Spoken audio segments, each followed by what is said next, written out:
अल्लाहुम्मा सल्लि अला मुहम्मदिन व आलि मुहम्मद। औज़ु बिल्लाहि मिनश शैतानिर रजीम। बिस्मिल्लाहिर रहमानिर रहीम।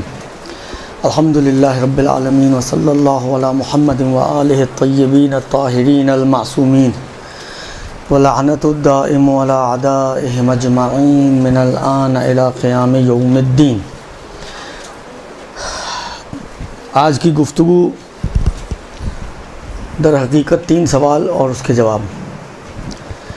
एक सवाल ये है कि इल्म दीन की ज़रूरत ही क्या है, क्यों हासिल करें हम, इतना टाइम क्यों खर्च करें हम, छुट्टी भी ज़ाया करें हम, दुरुस्त। और फिर वही वाली बात है कि आराम का टाइम होता है वो सारा लगा दें हम यहीं पर, तो क्यों करें ऐसा। एक दूसरा ये कि ख़वातीन के हवाले से चलें जी, हमने तय कर लिया किसी भी वजह से कि सीखना है।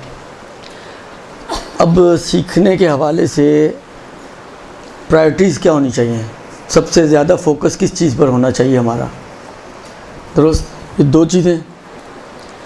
और तीसरा ये कि घरेलू मसरूफियात के साथ, अलबत्ता अगर जुमला इन्होंने तो घरेलू पूछा है सवाल की में जो आया है, लेकिन इसको हम घरेलू की बजाय मोबाइल की मसरूफियात के साथ, जब इतने मसरूफ़ हैं हम लोग मोबाइल के अंदर, तो मसला ये है कि कितना टाइम हम दीन के लिए लगाएं। जब ये भी तय हो गया कि सीखना है, ये भी हमने तय कर लिया कि क्या सीखना है, तो अब सवाल ये है कि कितना सीखें, कितना वक्त लगाएं उस चीज़ को सीखने के लिए। आला रोज़ाना का वक्त देना ज़रूरी है या हफ्तेवार वक्त दें, जिस तरह के बहुत सारी ख़वातीन या शायद सामने को पीछे नहीं जा रही, वो हफ्तेवार मसलन वक्त लगाएं, जिस तरह आप लोग बहुत सी ख़वातीन लगाती हैं, या महीने में एक आध घंटा लगाएं। क्या बिलाखिर उसकी क्या क्वांटिटी होनी चाहिए वक्त की जो हम इसके ऊपर स्पेंड करें, ताकि जो तय हुआ है कि जी हमें कुछ सीखना चाहिए उसको हासिल कर सकें। तो ये 3 सवालात हैं यहाँ पर। अब बहुत सी रिवायतें आप शायद सुन चुके हों, पिछले हफ्ते मेरे ख्याल में स्टार्ट हो गया था आप लोगों का दर्स, भले तो हो सकता है पिछले हफ्ते भी आपको इल्म दीन की अहमियत के हवाले से या उसको बहुत सारी बातें आपको बताई गई हैं। मैं 1-2 हदीसें आपके साथ शेयर करना चाहता हूँ कि जिसमें 1-2 अच्छी बहुत, मैंने कहा ना, हो सकता है आपने पढ़ सुन भी ली हो, मुझे नहीं मालूम अब क्या आपने पढ़ा और क्या आपने सुना, लेकिन मैं 1-2 हदीसें आपके साथ फिर भी शेयर करना चाहूँगा, ताकि हाला अगर सुन चुकी हैं तो रिपीट हो जाएगी। अद्दर्स व हर्फ व तकरारो अल्फ। दर्स एक कलिमा, एक हर्फ, तो तकरार 1000 बार होनी चाहिए। तो ये तो दूसरी बार ही होगी अभी, तो अभी भी 998 की गुंजाइश बाकी रहेगी, दुरुस्त। तो ये हो जाएगा। और नहीं सुनी होगी तो एक नई चीज़ आपके पास आ जाएगी, बकौल आप लोगों की सलाह के, तो कुछ लेकर जाएंगे आप यहाँ से, वो अल्लाह हालत रिपीट करके चले जाएंगे, दुरुस्त जी। अच्छा, अहमियत के हवाले से भी मैं आपकी खिदमत में अर्ज़ करूँ कि एक तो वो हदीसें हैं जो बताती हैं कि हमें इसको आखिरत में इसका क्या मिलने वाला है। मसलन फ़र्ज़ करें जन्नत मिलेगी या और जो कुछ उखरवी मनाजिल मिलने वाले हैं इंसान को, उस हवाले से कुछ मुमकिन है दुनिया की बात कर रहे हो, कुछ मुमकिन है दोनों प्लस माइनस दुनिया और आखिरत दोनों की बातें चल रही हों। तो अब देखें 1-2 हदीसें मैं आपकी खिदमत में अर्ज़ करना चाहता हूँ। ये रिवायत जो है वो अर्ज़ करूँ आपकी खिदमत में, हमारे और आपके 5वें इमाम मोहम्मद बाक़िर अलैहिस्सलाम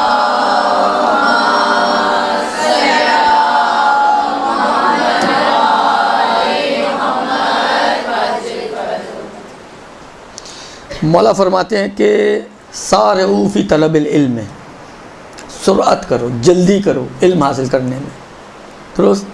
अच्छा, ये इल्म से क्या मुराद है, ये भी शायद एक रिवायत है उसूल काफ़ी की, वो इंशाल्लाह अगर वक्त बच गया तो मैं अर्ज़ करता हूँ।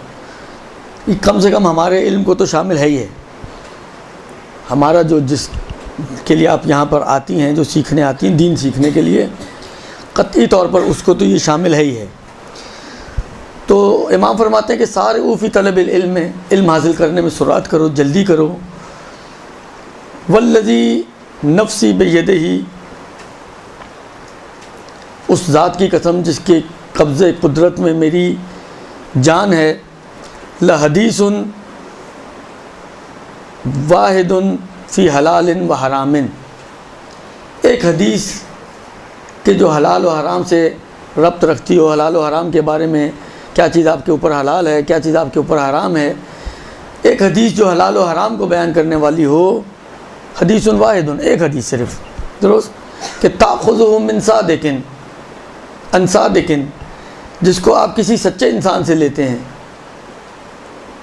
हाल अब ये ख़ुद एक बहस की जा सकती है कि सादिकीन से क्या मुराद है। कूनु मअस सादिकीन, जनाब तैजानी साहब ने भी एक किताब लिखी है इसके ऊपर, वो पढ़िएगा, इस कुछ अच्छे मतलब आपको वहाँ पे मिलेंगे और सही मानों में आपको पता चलेगा कि सादिकीन से मुराद क्या है।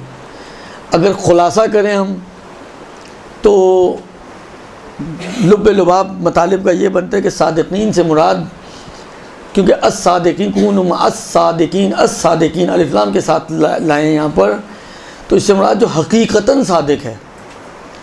और जो हकीकतन सादिक है ये वो होता है कि जिसके कौल व फ़ेल में तज़ाद ना हो, कौल व फ़ेल एक जैसा हो, और जिसका कौल व फ़ेल एक जैसा हो, जो कहता हो वो करता हो, जो करता हो वही कहता हो, ये कौन है? ये फ़कत और फ़कत अहले बैत और आइमा अलैहिमुस्सलाम की हस्तियाँ हैं। लिहाजा कूनु मअस सादिकीन ऐ कूनु मअल आइमा, ये माना बन जाएगा इस हदीस का। तो यहाँ पर मुमकिन है हम कहें कि जो इमाम बाक़िर फरमा रहे हैं कि अन सादिकीन, तो सादिक से मुराद इमाम की यही हो कि किसी इमाम मासूम से अगर कोई हदीस आप हलाल व हराम की लें तो उसका असर जो भी आएगा, एक मुमकिन है माना ये हो। मुमकिन है हम ये कहें कि यहाँ पर माना उमूमियत रखता हो थोड़ा, कोई भी सच्चा इंसान कि जो सच बोलने वाला हो, यानी यहाँ पर सिर्फ कौल से मरबूत है ये कि जो सादिकिन यानी सादिकिन फ़ी हदीसिन, जो बात करने में सच्चा हो, तो इस सच्चे इंसान से जो मासूम के अलावा को भी शामिल हो सकते हैं, दुरुस्त। तो इम्कान है कि यहाँ पर इस हदीस में एक उमूमी माना मुराद हो और मासूम और गैर मासूम सबको शामिल हो जाए। फिर कि अगर आप किसी सच्चे इंसान से कोई हदीस लें जो हलाल और हराम को बयान करने वाली हो, तो फरमाते हैं, इमाम बाक़िर फरमाते हैं कि ये हदीस आपका हदीस लेना, यानी ये गोया आप लोगों के बारे में बात हो रही है। अभी ये बोलने वाले की बात नहीं हो रही है, अभी ये सुनने वाले मुस्तमीईन सामीईन उनकी बात हो रही है कि अगर एक सच्चे इंसान से आप हदीस को लेती हैं तो खैरुन मिनद दुनिया व मा हमलत मिन ज़ाबिन व फिज़्ज़तिन, ये दुनिया और जो इस दुनिया में जितना भी सोना चांदी इस दुनिया के ऊपर मौजूद है उस सब से बेहतर है। यानी आपका एक हदीस लेना, अगर आप एक हदीस लेती हैं तो दुनिया और दुनिया में मौजूद तमाम तर सोना और चांदी। अच्छा, एक हदीस में यूँ है, एक हदीस में यह है कि अगर आप किसी सच्चे से कोई हदीस लेती हैं तो ये सूरज ने जिन चीज़ों के ऊपर अपनी रोशनी डाली हो, यहाँ तक कि ये सूरज गुरूब हो जाए, पूरा दिन जिन जिन चीज़ों पे सूरज चमका हो, उन तमाम से बेहतर है एक हदीस का ले लेना। यानी अगर और मैं इसको कॉम्पैक्ट कर दूँ तो दुनिया व मा फ़ीहा, दुनिया व मा फ़ीहा यानी क्या? दुनिया और दुनिया में जो कुछ है। अब ये जो माना मैं कर रहा हूँ, क्योंकि यहाँ पे तो सोने और चांदी की बात आई है, कहीं पे ही बात आई है कि जिसके ऊपर सूरज चमका, मुमकिन है मसलन फ़र्ज़ करें इस छत के अंदर मौजूद चीज़ों पे तो सूरज चमका ही ना हो, तो छत के अंदर है वो तो चमकेगा बाहर वाली चीज़ों पे। लेकिन ये जो मैं माना कर रहा हूँ, बाकी दूसरी और हदीस को एक एक लेकर आऊँ मैं, तो मैं सबका एक समझें एक मजमूई तौर पर मद्देनज़र रखते हुए अब एक माना आपकी खिदमत में अर्ज़ करना चाह रहा हूँ कि सीखना, इल्म हासिल करना, हदीस को सीखना, ये दुनिया व माफ़ी है, दुनिया और जो कुछ इस दुनिया में है उससे बेहतर है। अब दुनिया में क्या क्या कुछ है जिसको हम बेहतर समझते हैं, यही माल इस दुनिया में है जिसके लिए हम दिनों रात भागते दौड़ते, ना हलाल देखते हैं, ना हराम देखते हैं, ना दिन देखते हैं, ना रात देखते हैं, ना ये देखते हैं कि हम अपने की जेब काट रहे हैं, ना ये देखते हैं हम किसी पराये की जेब काट रहे हैं। दुरुस्त। इसी दुनिया के अंदर माल के साथ वो मकामात भी हैं कि जिस मकामात को हासिल करने के लिए बकौल हारून रशीद के कि अल हुकूमतो अकीमुन, हुक्मरानी हुकूमत तख्त व ताज, ये बांझ होता है, ये रिश्ते नहीं जानता पहचानता। ये रिश्तों को ज़्यादा आप देखिए, ये माशाल्लाह एक ऐसा सुनहरी कौल था कि जो बनी अब्बास के खुलफा ने और बनी उमैया के खुलफा ने इसी के ऊपर तकरीबन अमल किया है कि कोई भाई का गर्दन काट रहा है हुकूमत पे आने के लिए, कोई चचा को मार रहा है, कोई बाप को मार रहा है, इसलिए कि मुल्क अकीम है, ये रिश्ते नहीं पहचानता। तो ये मकामात जो दुनियावी मकामात हैं ये भी इस दुनिया में मौजूद हैं। ज़हाब व फ़िज़्ज़ा, सोना और चांदी जिसका तज़किरा खुद रिवायत में मौजूद है वो भी इसमें मौजूद है। बाज़ रिवायतों के मुताबिक मसलन चाँद और सितारे, खुलासा ये कि जो कुछ भी इस दुनिया में मौजूद है सबसे बेहतर है इल्म हासिल करना और इल्म के ऊपर वक्त ख़र्च करना और वक्त को सर्व करना। ये एक हदीस। इसके अलावा अर्ज़ करूँ आपकी खिदमत में एक और हदीस मैं आपकी खिदमत में अर्ज़ करना चाह रहा हूँ, वो भी काबिल गौर बात है। उसमें भी मौला ने बड़ी पते की बात कही है, लेकिन वही वाली बात है, ये सारी बातें उनके लिए काबिल अहमियत होती हैं कि जो गौर करें इन बातों के ऊपर। वो अल्लाह अगर सुने, एक कान से सुने दूसरे कान से निकाल दें तो दीगर बस वो, इससे पहले कि आप समझने की, अलबत्ता निकलेगा उसी वक्त जब अंदर से खाली होगा ना, दुरुस्त, तो वो समझने की फिर बात ही नहीं आएगी, नौबत ही नहीं आएगी। ये जो रिवायत मैं अब आपकी खिदमत में अर्ज़ करने जा रहा हूँ, ये रिवायत है अमीरुल मोमिनीन अली इब्न अबी तालिब अलैहिस्सलातु वस्सलाम बाब मदीनतुल इल्म की रिवायत।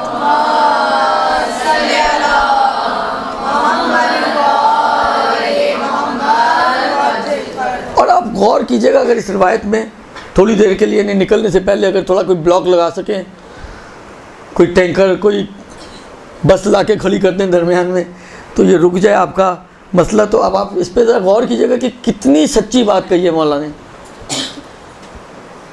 कि वाकईयत, यानी इस वक्त अगर आप माशरे को गौर करें तो आपको बिल्कुल वाकईन लगेगा कि मौला शायद आज के ज़माने की बात कर रहे हैं। क्या कहते हैं मौला? अय्युहन्नास, ए लोगो, इल्मू, जान लो, अन्न कमाल दीन तलबुल इल्म, कमाल दीन यह है कि पहले इल्म को हासिल करो, वल अमल बिही, और उसके बाद फिर उस इल्म के ऊपर अमल भी करो। अला, आगाह हो जाओ, व इन्न तलबल इल्म वजब अलैकुम मिन तलबिल माल, इल्म का हासिल करना, तलब इल्म तलब माल से ज़्यादा वाजिब है। तलब इल्म तुम्हारे ऊपर औजबो वाजिब तर है तलब माल से, दुरुस्त। अब इमाम इसकी इल्लत बयान कर रहे हैं भाई, जब मौला कंपैरिजन कर रहे हैं ना, मतलब एक तरफ तलब इल्म है, एक तरफ तलब माल है। मौला कहते हैं कि ए लोगो, ये पहचानो कि तलब इल्म ज़्यादा ज़रूरी है तलब माल की निस्बत। आज का कहने वाला बंदा ज़रा गौर करे तो ये कैसी बात हो गई भाई? माल है तो आप खा सकते हैं, आप पहन सकते हैं, आप कहीं आ सकते हैं, कहीं जा सकते हैं, बच्चों को पढ़ा सकते हैं, अच्छी स्कूलिंग करवा सकते हैं, उनका मुस्तकबिल सिक्योर हो सकता है, आपका अपना रिहायशी और लिविंग स्टैंडर्ड जो है वो बेहतर हो सकता है। आप बीमार हैं तो आप अपना इलाज करा सकते हैं अगर आपके पास माल मौजूद है। यानी बिलाखिर माल के बगैर ज़िंदगी क्या है? कभी तसव्वुर किया आपने? अगर मैं आपको आधा मिनट दूँ, टाइम ज़्यादा नहीं है, आधा मिनट दूँ सोचने के लिए, और आप इस पर तसव्वुर करें, गौर करें सिर्फ आधे मिनट में कि बग़ैर माल के क्या है ज़िंदगी इंसान की, तो क्या नतीजा निकलेगा? कौन बता सकता है? माल के बग़ैर ज़िंदगी क्या है इंसान की? जो है दिल में वो बोले ना, हम बज़ाहिर कुछ भी नहीं। इंसान ज़मीन पर है ना, खाने मतलब फ़र्ज़ करें आपके अतराफ़ में ऐसे बहुत से लोग होंगे जो या तो कमाते ही नहीं हैं या बहुत कम कमाते हैं, या बिलाखिर ज़िंदगी गुजारना उनके लिए वाक़ई बड़ा दुश्वार है। आप थोड़ा सा उन्हीं को गौर कर लें। दर्द दिल तो बहुत से देखें, एक बिलाखिर एक माशरा है और माशरे में अप्स एंड डाउन्स होते हैं, सही है ना। कोई मालदार है, कोई फ़कीर है, कोई अपर क्लास का है, कोई लोअर क्लास का है, कोई मिडिल क्लास का है। ये क्लासेस एक बनी हुई हैं। हालात सही गलत, इस्लाम इनको कितना मानता है कितना, ये सब बातें अभी छोड़ दें। जो है हम उसकी बात करें, दुरुस्त। और ये है माशरे में हमारे, और ये भी है माशरे में कि बिलाखिर जो गरीब लोग होते हैं जाते हैं अमीरों के पास, उमरा के पास बैठते हैं, उनके साथ दर्द दिल करते हैं। बिलाखिर जब तक रोने नहीं सुनाएंगे तो पैसे कैसे निकलेंगे उसकी जेब से, दुरुस्त। तो अपने रोने सुनाते हैं कि जी कोई बीमार है, इलाज के लिए पैसे नहीं है, बिलाखिर बच्चों की स्कूलिंग का मसला है, अब फ़ीसों का मसला है, 4 महीने से फ़ीस नहीं पे की, जनाब नोटिस आ गया कि अगर फ़ीस पे नहीं हुई तो बच्चे को निकाल देंगे। तो ये हो जाए ला माशाअल्लाह कहानियाँ सुनाते हैं। तो कहीं जाके आपका हाथ आपके पर्स में जाता है। हम लोग कहते तो हैं, मानते तो हैं, खुश भी होते हैं, नारे भी लगाते हैं कि अली का दरवाज़ा वो दरवाज़ा था जहाँ पर अली और हातम ताई में फ़र्क यह है कि उसने 40 दरवाजे बनाए हुए थे भले, और फ़कीर 40 दरवाज़ों पे आता था तो जितना वो देता था अली एक दरवाजे से उतना दे देते थे। अब सब बोल रहे हैं सुभान अल्लाह।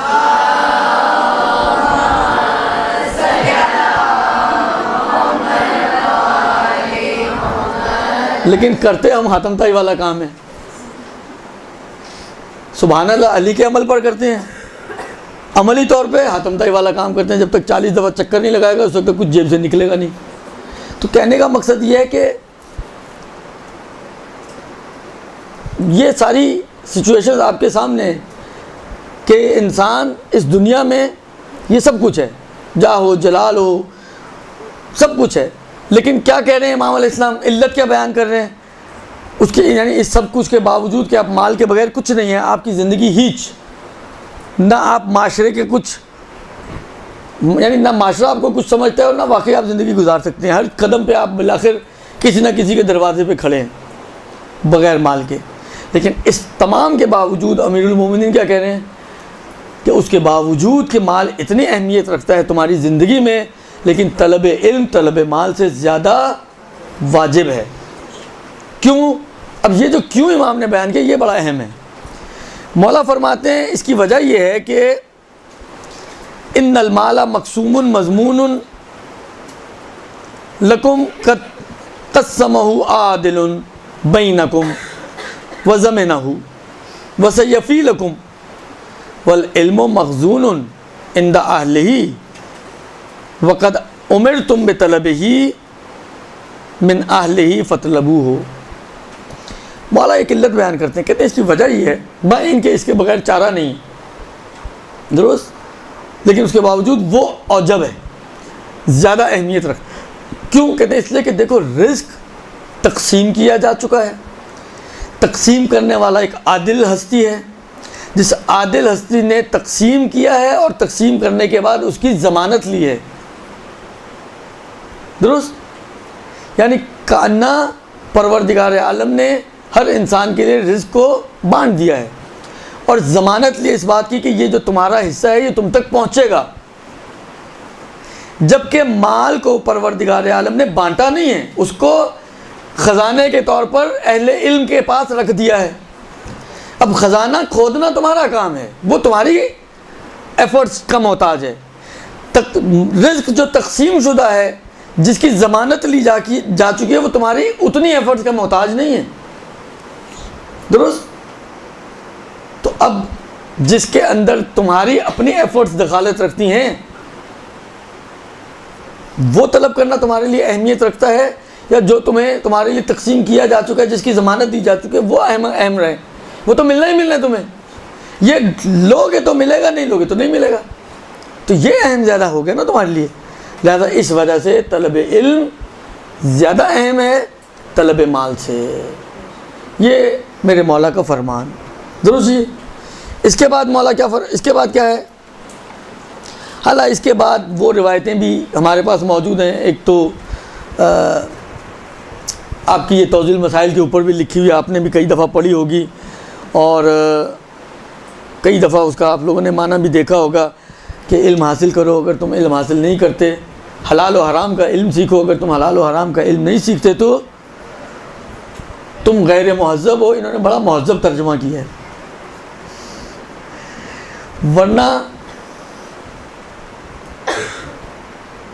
यानी वाकई बड़ा मुहज़्ज़ब तर्जुमा किया इन्होंने।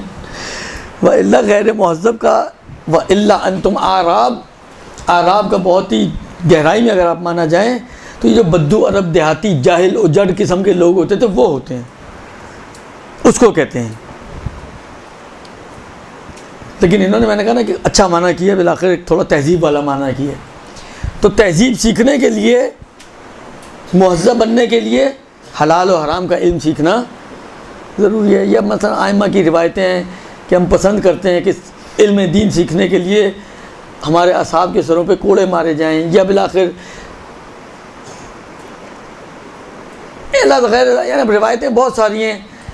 या मसलन जब आप तलब इल्म के लिए निकलते हैं तो परवरदिगार आलम के फ़रिश्ते जो हैं वो आपके पैरों के नीचे पर बिछा देते हैं और आप उन परों पे गुज़रते हुए जो है वो आते हैं। जब कोई तलब इल्म हासिल करने के लिए निकलता है या तलब इल्म करता है तो तमाम मखलूक़ात, रिवायत का जुमला हत्ता हैतान अल बहर, यहाँ तक कि दरिया की मछलियाँ, समंदर की मछलियाँ वो उस शख्स के लिए इस्तिग़फ़ार करती हैं और तलब मग़फ़िरत करती हैं। इला गैर ज़ालिक और बहुत सारी रिवायतें हैं कि जो दुनिया के एतबार से भी और आखिरत के एतबार से भी हमें गाइड कर रही हैं कि इल्म हासिल करने का ये फ़ायदे हैं कि बिलाखिर तुम कम से कम अपनी ज़िंदगी तो गुजार सकोगे, ये रिवायतों के एतबार से। हालांकि हम थोड़ी देर के लिए रिवायतों को छोड़ भी दें, थोड़ी देर के लिए हम रिवायतों को छोड़ दें, रिवायतें हो गई साइड में, अब हम हैं और हमारी अक्ल और ये दुनिया। अब आप मुझे ये बताएं, हम अपनी अक्ल की तरफ अगर हम रुजू करें तो आपको क्या लगता है कि परवरदिगार आलम ने हमें जब इस दुनिया में खल्क किया तो खुदा कुछ चाहता होगा हमारे से, कोई मकसूद होगा खुदा का, कुछ मतलूब होगा खुदा का, या बग़ैर किसी चाहत के बस ऐसे ही? जिससे मसलन बाज़ औक़ात क्या होता है, अब ये ऐसे ही को समझाने के लिए अर्ज़ कर रहा हूँ, जिस तरह आप लोग बैठे हैं ना, बाज़ बच्चियों की आप क्लास के बाद अगर उनका रजिस्टर देखें तो पता नहीं कभी कोई ड्राइंग बनाई हुई होती है, कभी अपने साइन कर करके 4 सफ़े काले किए हुए होते हैं। बिल आखिर अब इनसे एक मकसद पूछेंगे तो कोई मकसद नहीं होता इन कामों का, इनका जस्ट फॉर टाइम पास। अब नहीं मज़ा आ रहा सुनने में तो बिल टाइम बैठना तो है ना, अब 2 घंटे तो गुजारनी है, 1.5 घंटा तो गुजारनी है, तो वो इस किस्म की ड्राइंग्स और इस किस्म की, कभी टीचर की शक्लें बना रही होती हैं, ये भी होता है, स्केचिंग हो रही होती है। हालांकि ये एक अलग वैसे जायज़ है जायज़ नहीं है का मसला एक अलग है, लेकिन बिलाखिर जो हो रहा होता है, कभी कोई अपने बाज़ वाकई बड़ी आर्टिस्टिक टाइप की बच्चियाँ होती हैं, उनके अंदर एक आर्टिस्ट छुपा हुआ होता है और बहुत शुरू से बचपन से उनकी बड़ी अच्छी स्केचिंग और ड्राइंग्स होती हैं, बाज़ अपने वैसे ही बैठे जो है कोई ना कोई ड्राइंग बना रही होती है। तो ये सारे काम हो रहे होते हैं, कोई मकसद, आपका मकसद नहीं कि जी आपने कोई पेंटिंग बना के किसी को दिखा के कोई नंबर लेने हैं, कोई अपने आप को मतलब कोई आपने कोई आर्ट गैलरी में जाके इसकी कोई एग्जीबिशन करनी है, इनसे आपने अपने कोई कमाई करनी है, कोई आपने अपनी रोज़ी का ज़रिया बनाना है, इसके ऊपर आपने कोई नोबल प्राइज़ उठाना है, कोई मकसद नहीं है आपका, सिर्फ़ और सिर्फ टाइम पास। बोरियत हो रही थी तकरीर में तो टाइम पास करना शुरू कर दिया, दुरुस्त। आया खुदा ने हमें भी ऐसी टाइम पास के लिए फारिग बैठा, उसने कहा यार चलो कुछ करते हैं, तो जिस तरह आप स्केचिंग कर रही थी खुदा ने स्केचिंग करनी शुरू की है, इतनी सारी मखलूक़ात बन गई। आया ऐसा है? आपकी अक्ल क्या कहती है, मानेगी इस बात को कि खुदा ने, अच्छा इस बात को जहन में रखिएगा साथ, मुमकिन है कोई कहे कि हाँ जी कर दिया तो क्या हुआ, कौन सा आसमान टूट गया, आखिर बना दिया खुदा ने। हालांकि खुदा ने गधा बनाया, क्या काम था उसका गधे का, उससे कोई तकलीफ़ तो नहीं लेनी थी, नमाज़ें तो नहीं पढ़वानी थी, कोई रोज़े तो नहीं रखवाने थे, वो भी तो बनाया ना बग़ैर नमाज रोज़े के। तो गधा जब बग़ैर नमाज रोज़े के हो सकते तो हम बग़ैर नमाज रोज़े के हो जाएंगे, तो कौन सा आसमान टूटेगा? मगर क्या गधे की खिलकत के बाद आसमान टूटा? नहीं टूटा। तो गधा और हम अगर एक ही लेवल पर आ जाएं तो क्या होगा? होगा क्या? अच्छा क्या होगा, चलें आप बताएं। अगर ऐसा ही हो जाता अभी तो आप लोग सर हिला रही है ना कि नहीं ऐसे नहीं पैदा किया खुदा ने। हालांकि थोड़ी देर के लिए अगर कोई आपसे ये सवाल करे कि जी ऐसे पैदा नहीं किया क्यों, अगर ऐसे ही पैदा कर देता तो कौन सा आसमान टूटता है, कौन सी क़यामत आ जाती, तो क्या जवाब है आपके पास? पैदा नहीं किया लेकिन बहुत से इंसान को गधे बने। हाँ तो आप तायद कर रही हैं मतलब कि हमारे बहुत से जो बेईमान हैं जो इसको समझते हैं। नहीं अभी जो ये हालात चलें, जो इस बात का कायल है जिसके दिल में ये है कि खुदा ने हमें ऐसे ही नहीं पैदा किया जिस तरह मैंने मिसालें दी हैं, बल्कि किसी प्लानिंग के तहत पैदा किया है मसलन, तो उनके पास इस बात की क्या दलील है? लिमाज़ा, क्यों? अगर फ़र्ज़ करें मैं एक कम्युनिस्ट सोच का आदमी हूँ, मादा परस्त इंसान हूँ, मैं आपको कहता हूँ कि भाई क्या ज़रूरी है कि खुदा जो है भाई गधे को भी पैदा किया या नहीं किया। अच्छा चलें आप कहें मुमकिन है गधा तो एक ऐसा जानवर है जिससे आप काम लेते हैं, उसका भी एक मकसद है, लेकिन बिलाखिर आप ख़ुद अगर गौर करें तो कभी आपने अगर ये चैनल्स देखे जिसमें इस किस्म के जानवरों के ऊपर प्रोग्राम्स आते हैं, नेशनल ज्योग्राफिक टाइप के या एनिमल प्लैनेट और इस टाइप के जो आते हैं, कितने सारे जानवर ऐसे होंगे जिनसे मतलब बंदर, हालांकि बंदर से आप गधे के ऊपर तो चलो फिर आपने धोबियों के काम आता बेचारा, अगर गधे ना होते तो धोबियों की ज़िंदगी आगे ना बढ़ती। बंदर का क्या फ़लसफ़ा है? कभी आपने देखा हो कि बंदर से कोई काम ले रहा हो?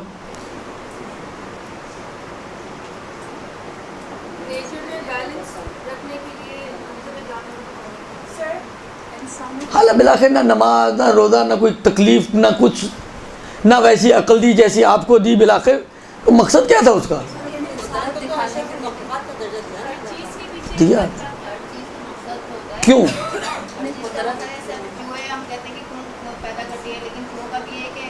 बिल्लियों का पेट भरे, तो फिर तो कहीं गटर भरना ही नहीं चाहिए। आपके कराची के गटर तो भरने ही नहीं चाहिए।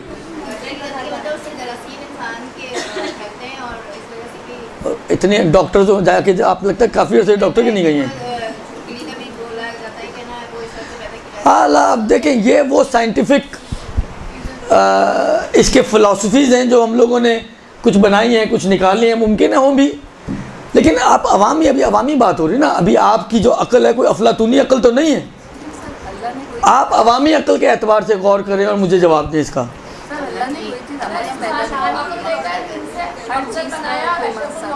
ये तो इसलिए कि आपने कुरान पढ़ा इसलिए कह रही है ना। मैं जो काफिर आदमी हूँ, मैं तो कुरान को मानता ही नहीं हूँ। कुरान के अलावा साबित करें कि अल्लाह बस पैदा नहीं करता, मैं कहूँगा बंदर, बकौल, इनके चूहा, छिपकली, कॉकरोच, क्या मकसद है इसका? कॉकरोच का क्या मकसद है?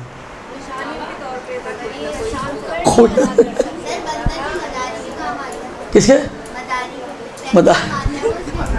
हालांकि चले कोई और ले लें जानवर, अगर बंदर का भी आपने कोई ना कोई फ़लसफ़ा निकाल दिया तो गैंडे का निकालें चलें। हालांकि हाथी भी आप कहीं कमाने का ज़रिया, गैंडा क्या है? मैं अर्ज़ करूँ आपकी खिदमत में, ये सारी बातें पलटती हैं असल में हिकमत इलाही की तरफ। रोज़ जो आप बात कर रही हैं ना, उसकी वजह यह है कि इल्म कलाम में, अकायद के इल्म में हम पहले इस बात को तय करते हैं कि परवरदिगार आलम हकीम है, और हकीम उसी हस्ती को कहते हैं कि जिसका फ़ेल हिकमत से खाली ना हो। इसलिए जब हम हकीम मानते हैं तब ये बातें फिर आगे बढ़ती हैं। चाहे आप कहें जी हमें वाक़ई नहीं पता चला, हालांकि बकौल आपके चूहे का पता चल गया, छिपकली का पता चल गया, मसलन कॉकरोच का पता चला नहीं चला, लेकिन इतना मालूम है कि कुछ ना कुछ है। क्यों मालूम है? उसकी हिकमत की वजह से। दुरुस्त? तो ये मैं अर्ज़ करना चाहता कि इसकी हिकमत को मद्देनज़र रखते हुए मुझे जवाब दीजिएगा कि परवरदिगार आलम, अगर, क्या सवाल पूछा था मैंने आप लोगों से? इस तो चूहे बिल्लियों में लग गया।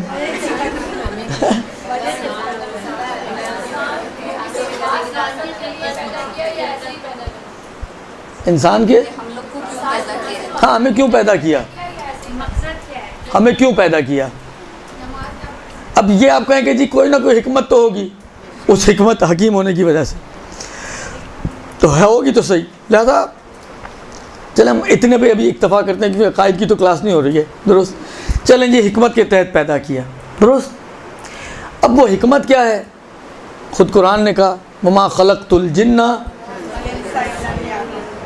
और याबुदून का तर्जुमा बाज़ मुफस्सिरीन ने यूँ किया है, याबुदून ऐ यारिफून, मारिफत, क्योंकि इबादत बगैर मारिफत की नहीं होती है, दुरुस्त।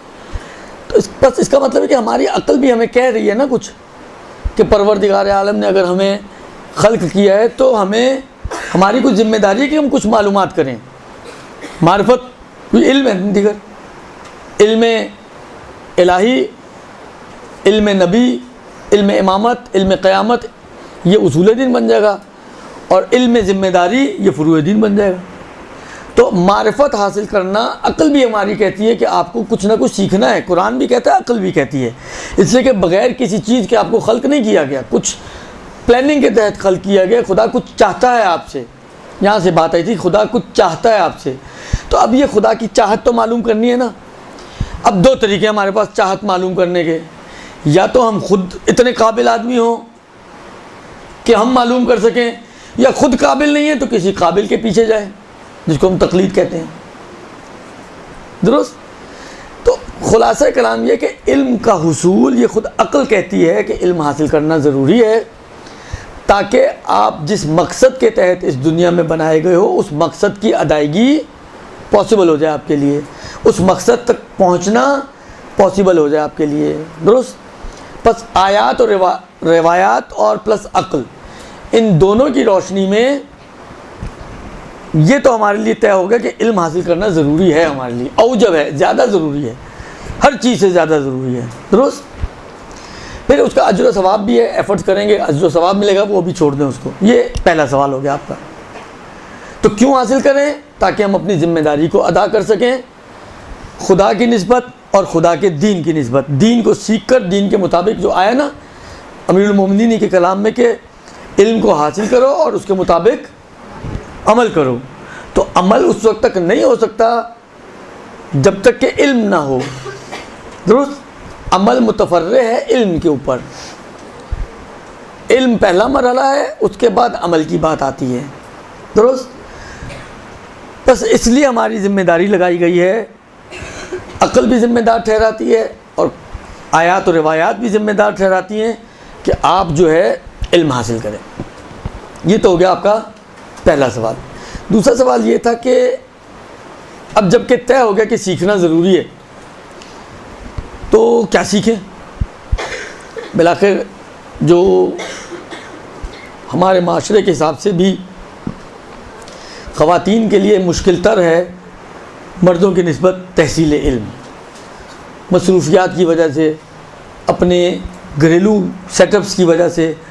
मतलब मर्द जॉब से आने के बाद, बहुत से लोगों का ये वतीरा होता है, आए थोड़ी देर फ्रेश हुए, चेंज वगैरह हुए, उसके बाद जो निकले तो फिर रात को 2 बजे घर आ रहे हैं, दोस्तों में, अपनी सोशल एक्टिविटीज़ में, मुख्तलिफ़ चीज़ों में इन्वॉल्व हो जाते हैं, दुरुस्त। बहुत से लोग आपको ऐसे मिलेंगे। लेकिन औरत मगर इतनी आज़ाद है, हालांकि अगर आपने खाना पका भी लिया तब भी आप इतनी आज़ाद नहीं, आप कहें चलें खाना तो पक गया, आप ट्रिप पे निकल जाएं, दुरुस्त, कि घर वाले खुद ही खा लेंगे। माशाल्लाह घर वाले हमारे इतने निकम्मे हैं कि वो खाना पकने के बाद, ये तो उनका बड़ा एहसान है, वैसे एक एहसान है घर वालों का कि वो ये तकाज़ा नहीं करते कि लुक़मे तोड़ के हमारे मुंह में डालो, वरना अगर कभी उनका जहन इस तरफ भी चला जाए तो इससे भी गुरेज ना करें। तो ये मसले हैं हमारे घरेलू सेटअप्स के कि सिर्फ खाना पका देना काफ़ी नहीं है, खाना खिलाना भी ज़िम्मेदारी है, लगाना भी ज़िम्मेदारी है, उठाना भी ज़िम्मेदारी है, और कहीं अच्छी चीज़ पका ली तो फिर रात के लिए दोबारा से पकाना भी ज़िम्मेदारी है। अब ये आपका कसूर है कि आप अच्छी चीज़ क्यों पकाएं। अलबत्ता ये नहीं कह रहा हूँ मैं कि खाने अपने ख़राब कर लें कल को मर्द हज़रात जो हैं वो मेरे गले पड़ जाएंगे कि अच्छी खासी पकाती थी, जब से अलकायम हुई ये खाना ही ख़राब हो गया इसका। तो ये काम ना कीजिएगा, आपकी वजह से इदारा भी बदनाम हो। एक मजाक की बात थी बहरहाल। तो मजाक को मजाक ही रखिएगा, उसको सीरियस मत लीजिएगा। अर्ज़ खिदमत ये है कि लिहाजा औरत इतनी आज़ाद नहीं, तो अब उसको बिलाखिर अपने मसरूफियात के अंदर ही टाइम निकालना है और उसी में कुछ सीखना है। तो अब उसके पास कोई वुसअत तो नहीं है कि जी जो मिलता है आता रहे। तो किस तरीके से वो प्रायोरिटीज़ को सेट करे। मतलब पहले क्या सीखे, मतलब मेरे पास 1 घंटा, मैं 1 घंटा सीखना चाहता हूँ तो क्या सीखूँ पहले। उलूम तो मुख्तलिफ है ना, भाई नहजुल बलागा मगर इल्म नहीं है, तफसीर कुरान मगर इल्म नहीं है, अकायद मगर इल्म नहीं है, तारीख़ मगर इल्म नहीं है। अलबत्ता बाद रिवायतों के मुताबिक इनमें से बहुत सी चीज़ें इल्म नहीं हैं, लेकिन अभी हम अवामी बात कर रहे हैं ना, अवाम के अंदर गुफ्तगू हो रही है। तो तारीख़ मगर इल्म नहीं है। उसके अलावा आप दुनियावी तालीमात में आ जाएँ, कोई साइंस है, जोग्राफिया है, केमिस्ट्री है, फ़िज़िक्स है, पता नहीं क्या अला बला है, तो याद भी नहीं कुछ। तो इतना कुछ बेउनवान इल्म हमारे माशरे में मौजूद है। अब मुझे 1 घंटा स्पेंड करना है फ़र्ज़ करें डेली, तो मैं किस तरीके से, यानी फ़ोकस सबसे पहले मेरा किस चीज़ पर होना चाहिए एज अ ख़ातून, और ख़ातून होने के नाते भी, प्लस ये कि मसरूफ़ होने के नाते भी, कि घरेलू ज़िम्मेदारियों के एतबार से। तो फ़िक़्ह भी एक वास्ट फील्ड है। फ़िक़्ह में मतलब आप कहें जी मैं चलो कारोबार के अहकाम से शुरू कर देती हूँ, वो भी तो फ़िक़्ह ही है ना। आप कहें जी मैं मतलब वरासत के अहकाम से शुरू कर देती हूँ, वो भी फ़िक़्ह है। फ़िक़्ह के 52 बाब हैं, तहारत से लेकर दियात तक 52 बाब हैं फ़िक़्ह के। अब इन 52 अबवाब में भी बिलाखिर प्रायोरिटीज़ होनी चाहिए। तो क्या है जो हमारी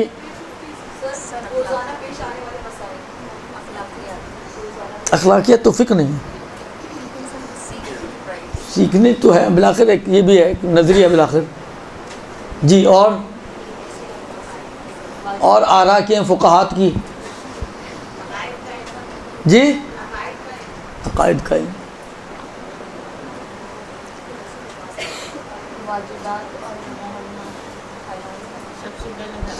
देखिए मैं आपकी खिदमत में अर्ज़ करूं, मैं अभी जो मजमा है मेरा मुखातब, मैं बिलाखिर उनको मद्देनज़र रखते हुए बात कर रहा हूँ अभी, इस एतबार से कि मोमिनात मुखातब हैं। इसमें नो डाउट कि अक़ाइद का इल्म उसूल दीन है और इबादात का इल्म फ़ुरूए दीन है। असल यानी जड़, फ़र यानी शाख। तो जड़ अहम होती है, शाख अहम होती है? जड़ सबसे अहम होती है, सही ना, क्योंकि जड़ों को पानी मिलेगा तो शाखें तरोताज़ा होंगी, दुरुस्त। अगर जड़ ही आपकी निकम्मी है और नाकारा हो चुकी है, जड़ें काट चुकी हैं आप, तो वो शाखें भी आपकी एक वक्त आकर ख़त्म हो जाएंगी, दुरुस्त। तो इसमें तो कोई डाउट नहीं है कि प्रायोरिटी वाइज अगर हम देखें तो अक़ाइद का इल्म सबसे अहम इल्म है। तौहीद परवरदिगार आलम, सिफ़ात परवरदिगार आलम, उसके बाद नबूवत अंबिया, बिलअख़स ख़ातमुन नबिय्यीन, इमामत आइम्मा अलैहिमुस्सलाम और क़यामत, ये सबसे हायर प्रायोरिटीज़ में। लेकिन बिलाखिर मैंने जो जुमला कहा था कि मैं मोमिनात को मद्देनज़र रखते हुए बात कर रहा हूँ, अभी किसी काफिर से, किसी गैर मोमिना से मेरी बात नहीं है, दुरुस्त। मैं आप लोग अगर सेटिंग अपनी करना चाहें तो बिलाखिर क्या सेट करें, तो बिलाखिर मैं नहीं समझता कि आप में से कोई ऐसी हो जो खुदा को ना मानती हो या खुदा को कुछ हद तक ना पहचानती हो। मुमकिन है कि बहुत डेप्थ में आप जाएँ तो नहीं हो मालूमात इतनी ज़्यादा, लेकिन बिलाखिर खुदा है, खुदा आदिल है, खुदा ज़िंदा है, खुदा आलिम है, जो सिफ़ात सबूती आप बचपन से पढ़ती आई हैं, इतनी तो मालूमात है ही ना, और इतना फ़ेथ तो खुदा के बारे में है ही ना, दुरुस्त। इतना फ़ेथ है तभी तो मुश्किलात में हम खुदा की तरफ रुजू करते हैं। अगर हम उसको कादिर ना समझें तो हम क्यों खुदा के पास जाएं? हम अगर समझें कि वो कुछ नहीं कर सकता तो जाएंगे उसके पास। हम समझते हैं कि वो सब कुछ कर सकता है, इसीलिए उसकी तरफ रुजू करते हैं ना। तो एक इजमाली फ़ेथ खुदा, रसूल, आइम्मा इनके ऊपर है, यानी इस मरहले से गुज़रे हुए लोगों के लिए मैं बात कर रहा हूँ। हाँ, कोई अभी इस मरहले से भी नहीं गुज़रा तो यकीनन मैं कहूँगा कि पहले वो इन मौज़ूआत पे काम करे और फिर आगे बढ़े।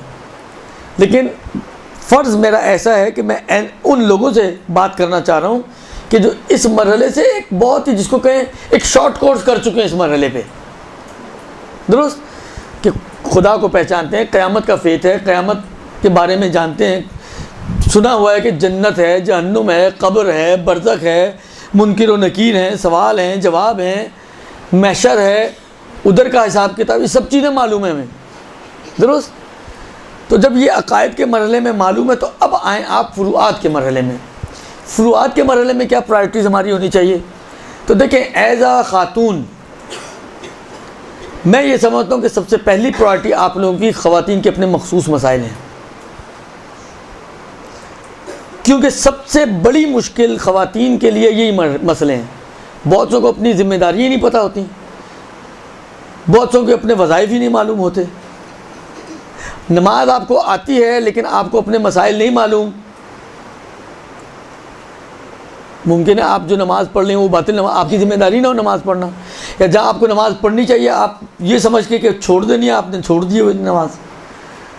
तो सबसे अहमियत की हामिल मसाइल फ़र्ई और फ़िक़ही एतबार से ख़वातीन के लिए जो टॉप मोस्ट प्रायोरिटी लिस्ट में होने चाहिए वो आपके अपने मखसूस मसाइल हैं।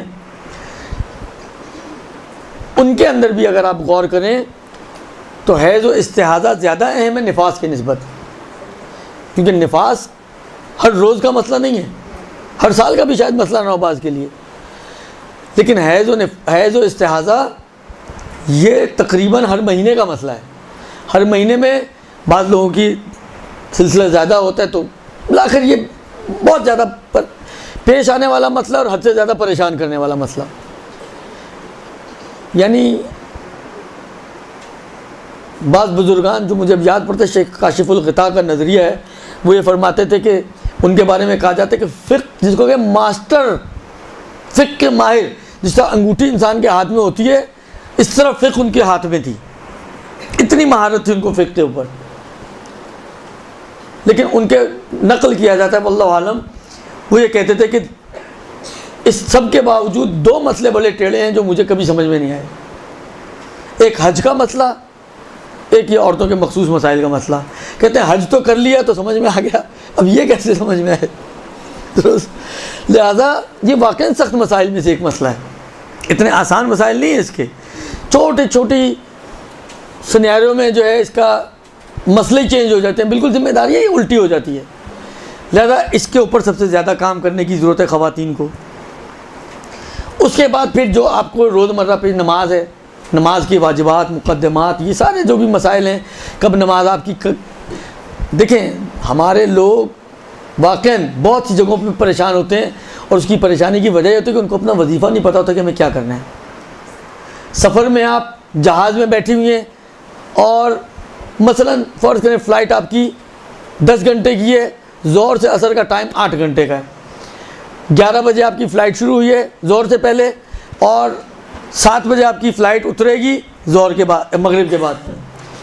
अब आप परेशान हो रही हैं कि नमाज में मैंने क्या करना है। हमारे पास तो ऐसे बहुत से तजर्बे हैं, तो क्यों परेशान हो रही हैं? इसलिए कि आपको पता ही नहीं कि मेरा वजीफ़ा क्या बनता है, पढ़नी है तो कैसे पढ़नी है, किबले का क्या होगा, ये जो हालत हरकत में है सवारी, तो हरकत का मसला क्या होगा। या बाज़ औक़ात होता है बाज़ लोग छोटे बच्चों के साथ सफ़र कर रहे होते हैं, कोई बच्चा लीक हो चुका है, कपड़े आपके नजीस हैं, अब आप जहाज़ में बैठी हुई हैं, जहाज़ का डब्बा खोल के तो आप उसमें से सामान नहीं निकालेंगे अपने, दुरुस्त, वो तो अब आपको वहीं जाके मिलेगा। हैंड कैरी में कोई ऐसी चीज़ मौजूद नहीं है। अब लिबास नजीस है, नहीं समझ में आ रहा कैसे। वॉशरूम गए हैं, वॉशरूम करने के बाद बाज़ लोग नहीं समझ में आता कि पहले चेक करेंगे पानी है कि नहीं है। अब करने के बाद ढूंढना शुरू किया तो पानी नाम की कोई चीज़ ही नहीं है। अब परेशान के करें तो क्या करें। ये सारे वो मसाइल हैं क्योंकि मालूम नहीं होता वजीफ़ा अपना, लिहाजा इंसान परेशान होता है कि अब मैं करूँ तो क्या करूँ। लेकिन अगर आपको मसले मालूम हो, आपको पता हो कि इस सिचुएशन में आपकी ये ज़िम्मेदारी है तो इस सिचुएशन में आपकी ये ज़िम्मेदारी है। लिबास नजीस है, चेंज करने का कोई आपके पास ज़रिया नहीं है, पाक करने का कोई ज़रिया नहीं है, ज़िम्मेदारी है कि नजीस लिबास में नमाज़ पढ़ लो। कितने सारे लोग लिबास नजीस होने की वजह से नमाज़ें छोड़ देते हैं। शायद आप में से कितने सारे ऐसे बैठी हुई होंगी जिन्होंने सिर्फ इसी वजह से, बाद औक़ात पुराने ज़माने में जो सफ़र होते थे, ईरान जाते थे लोग, बाय रोड जाते थे, 3 दिन आप सफ़र में परेशानी के आलम में, वहाँ के जो वॉशरूम का हाल था वो माशाल्लाह इला माशाअल्लाह, तो ये बहुत मसले पेश आते थे, लोग नमाज़ें छोड़ देते हैं। लोग वॉशरूम गए, छींट पड़ गई, नमाज़ छोड़ दी। हमारी नमाज़ तो माशाल्लाह इतनी हल्की है कि छींक मारने पे भी छुट जाती है, जबकि रिवायतों के हिसाब से नमाज वो इबादत है कि किसी के ऊपर किसी हाल में साकित नहीं है सिवाय चंद इस्तिस्नाई मवारिद के। लिहाजा दूसरे मरहले पे यही मसाइल जो आपके नमाज, रोज़े, तहारत, नजासत, इतने लोग परेशान करते हैं वाक़ईन। जी ज़मीन नजीस होगी, अब कैसे पाक करें, कपड़ा नजीस हो गया कैसे पाक करें, कारपेट नजीस हो गया कैसे पाक करें, गद्दा नजीस हो गया कैसे पाक करें। क्यों परेशान होते हैं? इसलिए कि मन नहीं मालूम। तो ये जो आपको घर में ख़ास तौर पर जो आपकी घरेलू ज़िंदगी में जो मसाइल आपको पेश आते हैं, दूसरे मरहले पे उसकी अहमियत है। तहारत और निजासत के हवाले से, नमाज और रोज़े के हवाले से, दुरुस्त, खुम्स के हवाले से। खुम्स कोई मर्दाना मसला नहीं है, जिस तरह बाज़ मसले प्योर जनाना मसले हैं, खुम्स प्योर मर्दाना मसला नहीं है। खुम्स सब का मसला है, मर्दों पे भी वाजिब है, औरतों पे भी वाजिब है। काम करने वाले मर्द औरत पे भी वाजिब है, न काम करने वाले मर्द औरतों पे भी वाजिब है, बालिगीन पे भी वाजिब है, और मौजूदा मराजे के एतबार से तो तकरीबन नाबालिगीन पे भी वाजिब है। तो सब पे वाजिब है। हर मुकल्लफ़ और हर गैर मुकल्लफ़, गैर मुकल्लफ़ से मुराद गधा नहीं है, अभी जिसकी मिसाल आई थी, नाबालिग बच्चे, उन सब पे वाजिब है। तो ये तो एक शख्स का मसला नहीं है ना, पूरे घर का मसला है। जब तक बच्चे छोटे हैं तो माँ और बाप ही उनके ज़िम्मेदार हैं। बहुत से घरों में बाप असल लाउबाली हैं, और आप जैसी माएँ जो आती हैं, सीखती हैं, समझदार हैं, तो ज़्यादा बोझ फिर किस पे आएगा? माँओं पे आएगा। लिहाजा दूसरे मरहले में वो वाले मसाइल के जो आपकी घर की जो चार दीवारी है उसके अंदर पेश आते हैं, उनकी अहमियत दूसरे मरहले पर ज़्यादा है। और फिर आप हमारी सबसे बड़ी पता है मुश्किल क्या है? हमारी मुश्किल यह है कि जब जैसे हम मदरसे में एंटर होते हैं ना इल्म हासिल करने के लिए, तो एंटर होते ही हमें दूसरों की फ़िक्र लाहक हो जाती है।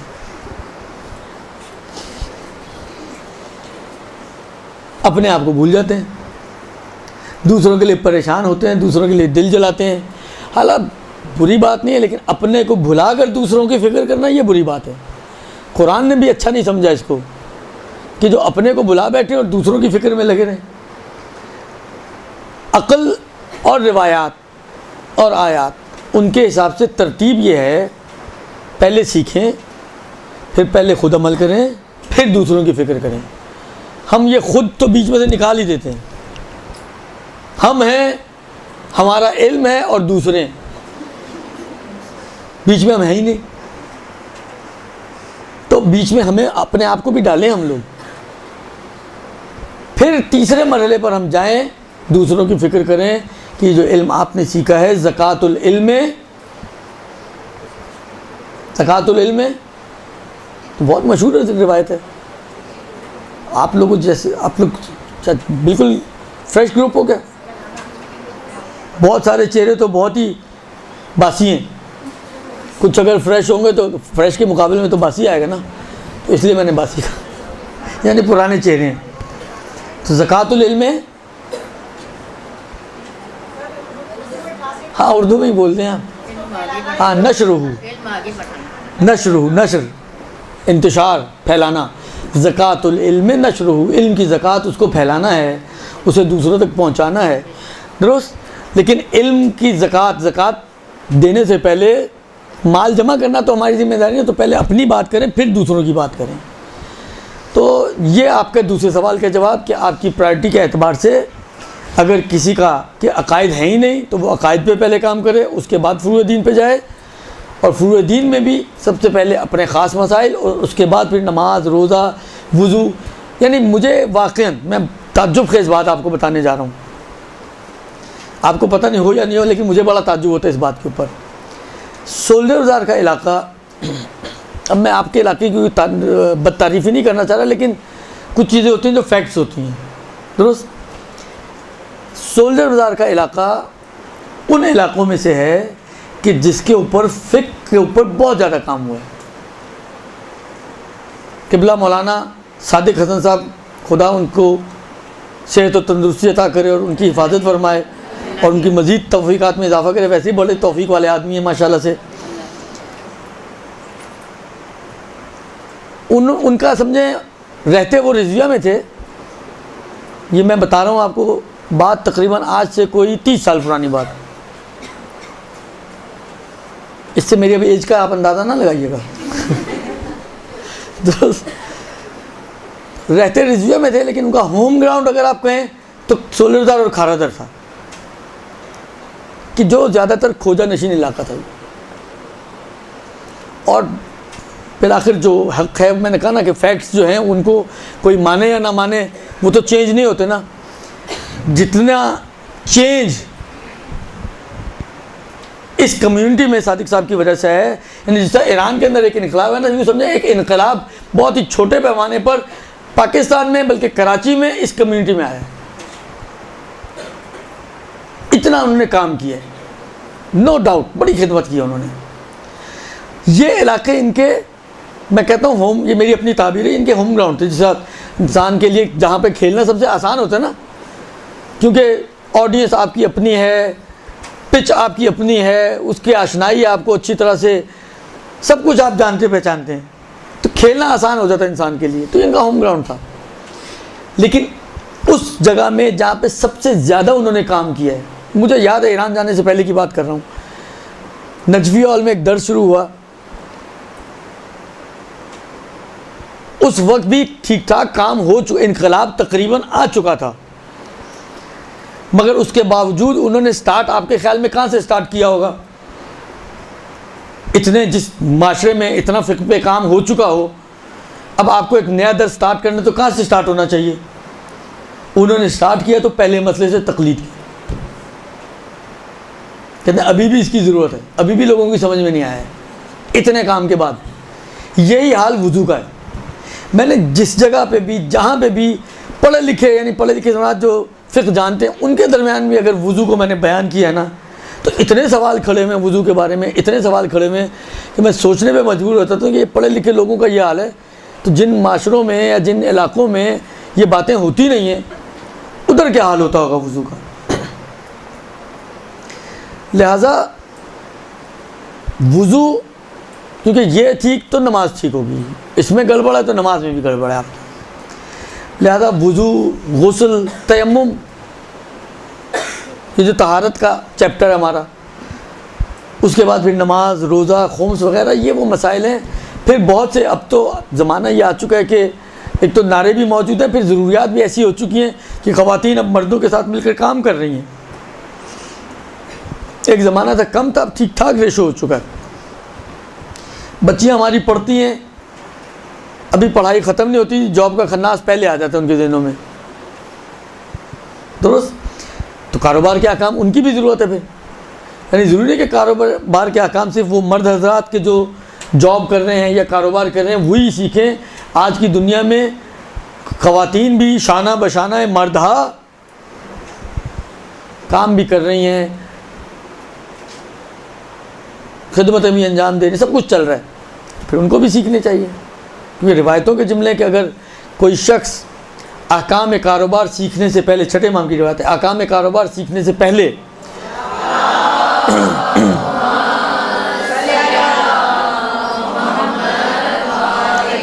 कारोबार करेगा, ये तौज़ी में दी हुई रिवायत, बिल्कुल इब्तिदा कारोबार के अहकाम खोलेंगे ना, उसके शुरू में ये रिवायत दी हुई है, तो वो गैर शऊरी तौर पर ना जानते हुए अपने आप को हलाकत में डाल देगा। मैं अगर अभी मिसाल देने बैठूँ ना, शायद आप में से शायद आधे लोग उस चीज़ में मुब्तला होंगे कि वो जो हराम भी होता है। मैं अभी मिसाल नहीं देना चाह रहा, परेशान नहीं करना चाह रहा आप लोगों को, दुरुस्त।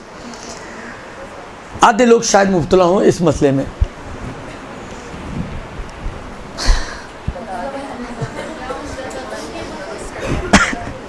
देखिए हम लोग जब, जैसे आपके पास कोई गोल्ड है, मतलब कोई चेन है, कोई आपके पास क्या कहते हैं, आखिर कोई लॉकेट है, कोई चूड़ियाँ हैं, कोई कड़ा, कोई भी चीज़ है गोल्ड की बनी हुई, बहुत सी ख़वातीन जाती हैं इसको चेंज करके दूसरी चीज़ ले लेती हैं, जो डिफरेंस होता है पैसों का वो दे देती हैं। होता है या नहीं होता? ये करते हैं आप लोग? आपने नहीं किया होगा, अभी आप खुद छुट्टी हैं, अम्मा बनेगी तो आप भी यही करेंगी। लेकिन इसके अंदर सबसे बड़ी मुश्किल ये है कि कभी भी हम जिन चीज़ों को अगर बेचा जाए उसमें कमी और ज़्यादती आ जाए तो वो सूद बन जाता है, हराम हो जाता है। और सूद कितना बड़ा गुनाह है, अंदाज़ा है इसका आपको? रिवायतें इसके बारे में कभी सुनी आपने? मैंने कहा ना, माशरे की बहुत सारी ख़वातीन इसके अंदर मुब्तला हैं और ये करती हैं। बहुत फेवरेट हॉबी है उन लोगों की ये, ख़वातीन की, जिनके पास सोना ज़्यादा होता है। वो कभी इसको किसी शक्ल में लेकर आती हैं, कुछ अर्सा पहन लिया, दिल भर गया, फिर कुछ और बनवा लिया, जाती हैं उसको चेंज करके डिफरेंस देकर ले आती हैं। ये सूदी मामला है, हराम मामला है। ये हराम मामला इसलिए हो गया कि आपको पता ही नहीं कि ये सूद कर रहे हैं, हम सूदी मामला कर रहे हैं। अगर मालूमात होती तो कभी भी इंसान ना करता। इसी तरह की और बहुत सी चीज़ें हैं कि जहाँ पर इंसान मुब्तला होता है और उसको अंदाज़ा भी नहीं होता कि वो गैर शऊरी तौर पर एक हराम काम में इन्वॉल्व हो रहा होता है और हराम मामलात में मुब्तला हो रहा होता है और हलाकत में अपने आप को डाल रहा होता है। लिहाजा फिर इस तरीके से आपकी दूसरे मरहले में इन चीज़ों की बारी आती है। तीसरा और आखिरी सवाल कि घरेलू मसरूफियात के साथ कितना टाइम हम निकालें अपने दीन को सीखने के लिए। अच्छा, सबसे पहले तो मैं एक रिवायत आपकी खिदमत में अर्ज़ करना चाहूँगा, जो अब जहाँ तक मुझे याद आ रहा है कि छठे इमाम की रिवायत है, दुरुस्त?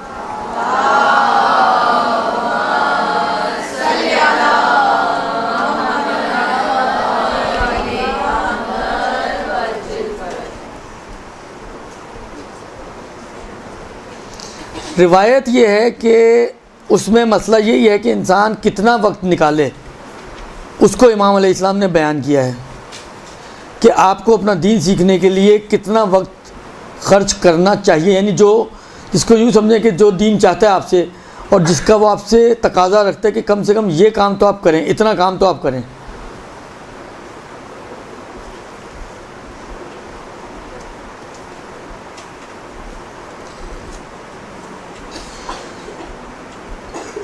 चलें, वो रिवायत मुझे एग्जैक्टली नहीं मेरी बात, मैं चाह रहा था कि मतन आपके सामने पढ़ता। रिवायत का जुमला ये है, इमाम कहते हैं उफ़्फ़िन लिरजुलिन, उफ़ यानी समझे हैफ़, या आप कहें कि अफसोस का मकाम है उस शख्स के लिए कि अलमुस्लिम है, जो मुसलमान है।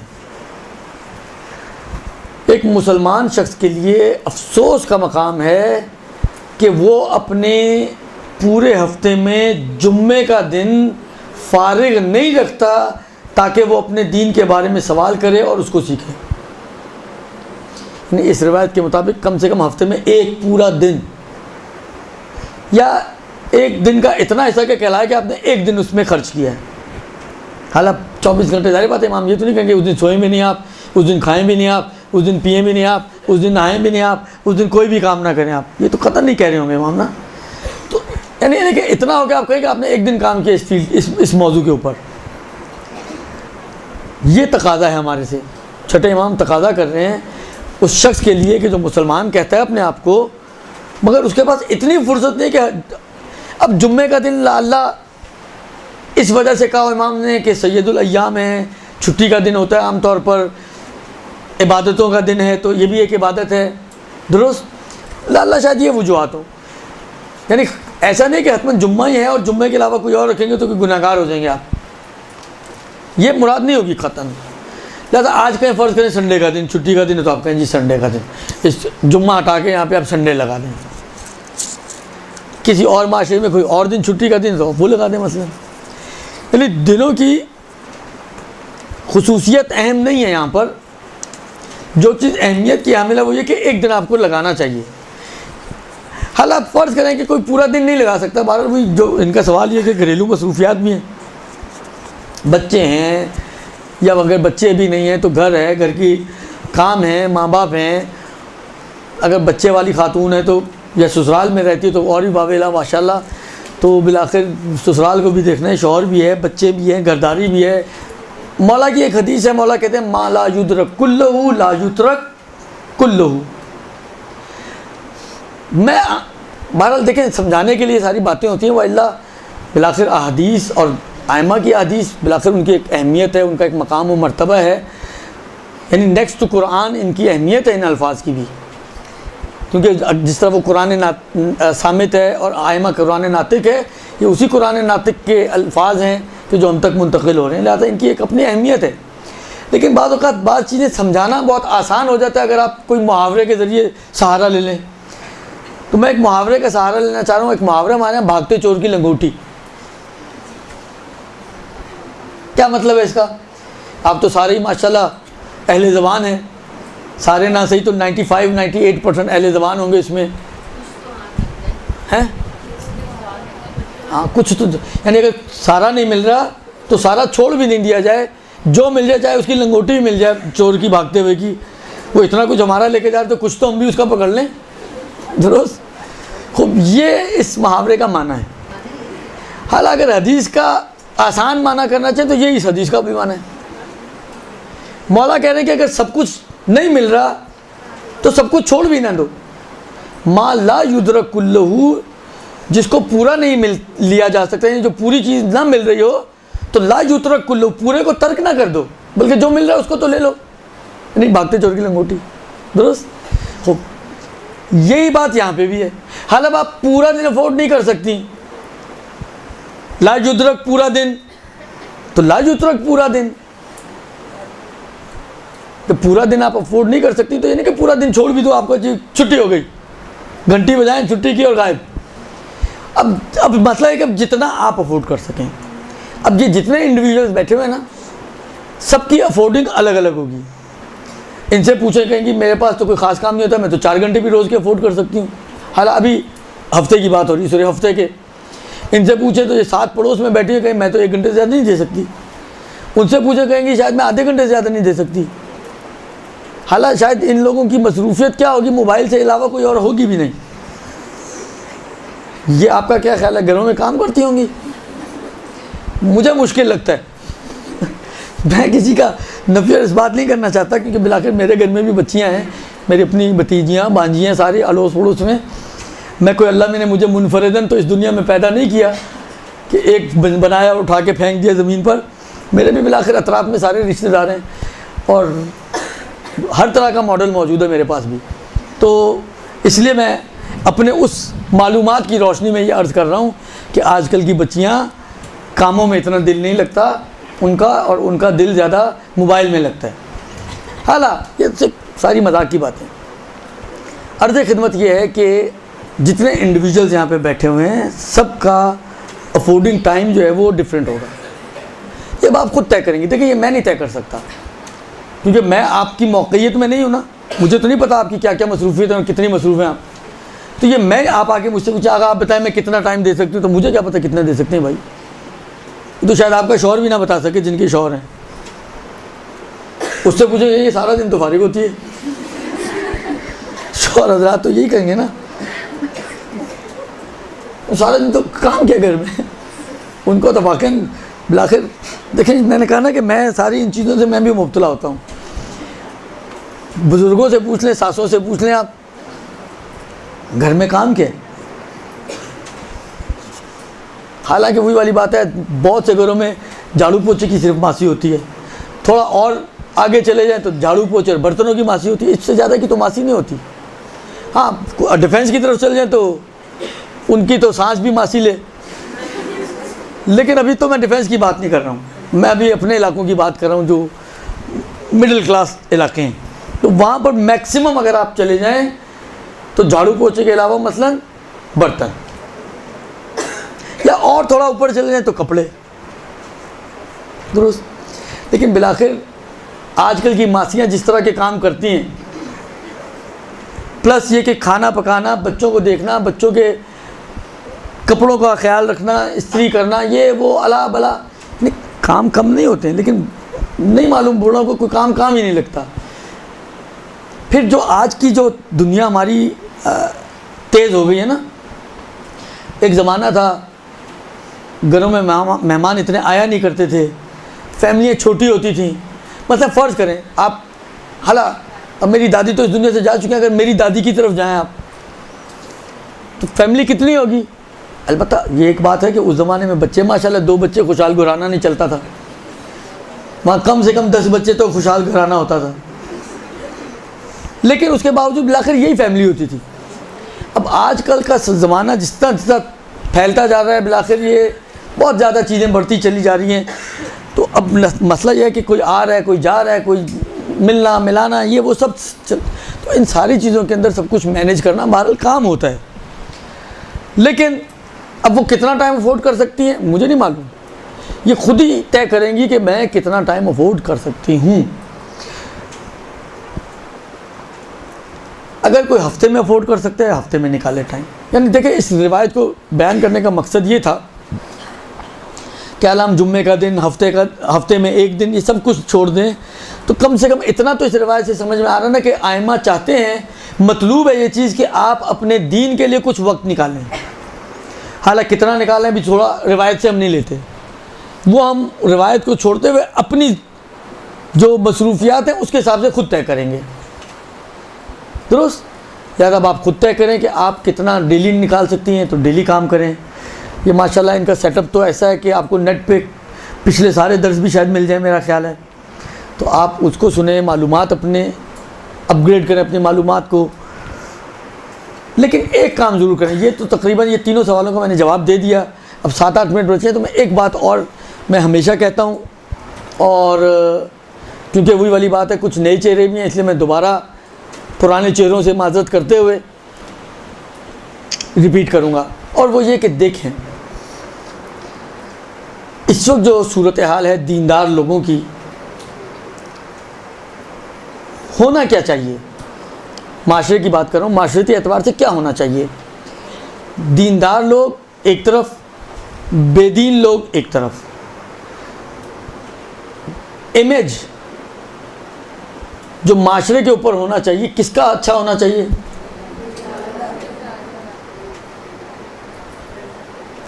माशरे में मतलब फ़र्ज़ करें 2 बहनें एक मदरसे आ रही है, एक नहीं आ रही है, तो जो दीन समझ रही है, जो दीन सीख रही है, उसका इमेज अच्छा होना चाहिए, या जो कॉलेज यूनिवर्सिटी जा रही है उसका इमेज अच्छा होना चाहिए? किसका अच्छा होना चाहिए? दोनों का होना तो चाहिए, लेकिन कंपैरेटिवली, हालांकि चले मैं ज़्यादा कह लूँ, ज़्यादा अच्छा किसका होना चाहिए? है किसका?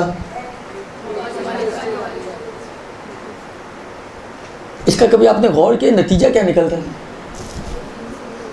इसी बात का कि बजाय इसके कि हमारे दीनदार तबके का इमेज माशरे पे अच्छा हो, उसकी बजाय बेदीन लोगों का इमेज ज़्यादा बेहतर है। इसका नतीजा क्या निकलता है? इसका नतीजा छोटे लेवल से लेकर बड़े लेवल तक अगर आप जाएं ना, तो दीनदार अफराद से बदजनी से लेकर खुद दीन से बदजनी निकलता है। दीन ये सिखाता है, आपने सुने होंगे जुमले माशरे में, दीन ये सिखाता है, इसका मतलब है कि दीन को बुरा कह रहा है ना, ये भी आपको इतना बुरा नहीं कह रहा जितना दीन को बुरा खराब कर रही है। आपका इमेज जितना बुरा इसके ज़हन में, उससे ज़्यादा उस दीन का इमेज इसके ज़हन में ख़राब है। वरना वो ये ना कहे कि दीन ये सिखाता है तुम कैसे दीनदार हो, वो दीनदार की बात करे ना दीन की बात करे। पहला हमला जो होता है वो दीन के ऊपर होता है, फिर दीनदारों की बात होती है। सबब कौन बन रहा है इसका? हमारी ज़ात। ये एक असर। दूसरा असर ये बनता है कि मैंने अगर आज अपनी एक बच्ची को किसी भी मदरसे में भेजा है दीन सीखने के लिए, तो तय कर लूँगा कि आइंदा किसी और बच्चे को मुझे नहीं भेजना है। ये दूसरा नुकसान इसका कि दीन आगे बढ़ने से आप रुकावट डाल रही हैं। बजाय इसके कि मैं चाहूँ यार ये एक तजर्बा इतना अच्छा हुआ है, मैं दूसरा भी करूँ, मैं तीसरा भी करूँ, मैं अपने सारे बच्चों को दीनदार बनाऊँ, मैं अपने सारे बच्चों को मदरसों में भेजूँ, एक ही के बाद मैं तय कर लेता हूँ कि मुझे किसी और को भेजना ही नहीं है। सबब कौन बन रहा है? हम लोग। तो गुजारिश ये है आप लोगों से कि ना दीन को बदनाम करें ना दीनदारों को बदनाम करें। अच्छा, इसकी वजह क्या बनती है कि क्यों ऐसा होता है कि हमारा इमेज ख़राब है ज़्यादा उनकी निस्बत? उसकी एक बहुत बेसिक वजह यह है कि वो लोग ना जानते हुए अमल कर रहे होते हैं ना, चाहे अमल दोनों एक जैसा ही कर रहे हो। मतलब फ़र्ज़ करें मैं दीनदार आदमी हूँ, मैं भी फिल्म देख रहा हूँ, मेरा भाई एक दुनियावी आदमी है, हम दोनों बैठे फिल्म देख रहे हैं, इंडियन फिल्म आ रही है, हम देख रहे हैं। हालांकि अगर फ़र्ज़ करो ये फिल्म देखना हराम ना भी हो, अगर अच्छा नहीं है तो दोनों के लिए अच्छा नहीं है ना, लेकिन उससे ज़्यादा मेरी सरदर्निश है, उससे ज़्यादा मेरे लिए ख़राब हो रहा है, और उसकी वजह से फिर दीन और दीनदारी ख़राब होती है, जबकि काम दोनों एक जैसा कर रहे हैं, कामों में कोई फ़र्क नहीं है। पूछें अगर आप जो सरदर्निश कर रहे हो, कहते हैं इसलिए ये तो जानते पूछते ये काम कर रहे हैं, इसको तो पता ही नहीं है अभी, इसको तो पता है। तो हमारा पता होने की वजह से जब हम उस पता होने पर अमल नहीं करते हैं तो ये मुश्किलात खड़ी होती है। और ये जो इमेज ख़राब है ये ख़ुद इस बात का काशिफ है। ये बात हमें समझाता है कि हम लोग दीन सीखते ज़रूर हैं मगर दीन पर अमल नहीं करते हैं, इसीलिए दीन ख़राब हो रहा है और बदनाम हो रहा है।